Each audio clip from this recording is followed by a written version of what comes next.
Today we're going to be showing you how to remove and install a WRX transmission from 2002 to 2007. First thing we're going to do is to remove the interior trim, the shift knob, and the bolts holding the linkage in on the rear of the transmission. So you can just obviously unscrew this shift knob, pull this up and straight out, then just move it to the side. Don't put too much tension on these wires. Now you've got 4 10 millimeters. The last thing you've got to do is go under the car, and there's a bar holding this up here so it's not bouncing around while you're driving, and you just got to remove those 2 10 millimeter bolts and then you're good to go. So the first thing you're gonna want to do is take the wheel off and break this loose. The axle nut is a 32 millimeter. Get yourself a 32 millimeter. And the biggest breaker bar you can find, soak that in PB Blaster and just break it. I've never had a problem with Subarus, but sometimes these axle nuts can get really crusty. For the struts, it's a 19 millimeter socket and a 19 millimeter wrench, just like this. Soak them in PB Blaster, remove, take a hammer. Watch this ABS wire, you do not want to pinch that. Take your hammer and just give this a good whack while watching the tension on this ABS line.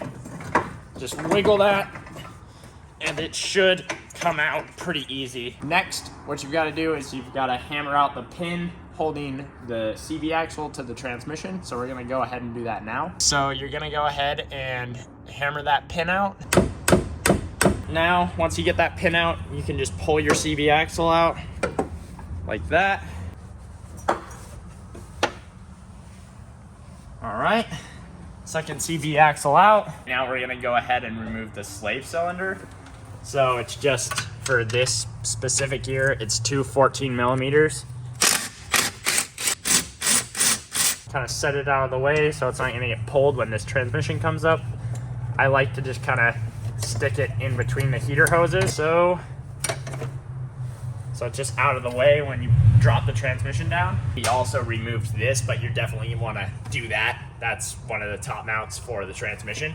So you pull the pitch stop mount up, fold it out of the way, you fold the slave cylinder out of the way, and then you're going to want to unplug like the reverse light switch right here, and then all the other little transmission wiring. So we're gonna go ahead and do that now. Now we are gonna go ahead and pull the drive shaft to the rear differential. Then we're gonna take the bolts out for the transmission mount and slide this transmission right out of this car. On the rear diff, you're gonna have 4 bolts right here.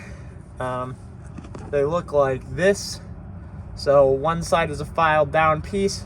It just sits here. So all you need is a wrench, 12 millimeter wrench. You're gonna undo that, slide it through, and this will uncouple from the rear diff. Now you're gonna take a 14 millimeter on an impact and undo the 6 bolts holding the drive shaft cover on. You've just got these mounts right here. That's the last thing holding the drive shaft on. You're gonna go ahead, it's a 14 millimeter bolt. Make sure you're wearing glasses, it's pretty dusty and gross. But now what you can do is you grab the drive shaft and just slide it right back like this and out of the way. Detach the exhaust from the hangers down here. We detached the exhaust in the middle of the car and from the up pipe, obviously, because the car is not, it doesn't have an engine in it right now. But you're just gonna pull these hangers and then slide out like that. And then you can pull the exhaust out of the way. So next, we are gonna drain the transmission. It's just this 21 millimeter nut right here.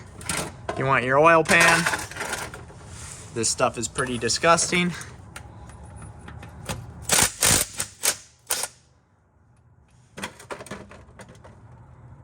Yummy. So there is a total of 6 bolts holding the transmission to your car. The front is a 17 millimeter and the rear is a 14 millimeter. What you're gonna wanna do now is get a standard jack. These transmissions aren't very heavy. You're gonna get a standard jack and you're gonna jack it up just to support the transmission so that when you unbolt it, it doesn't fall on your face.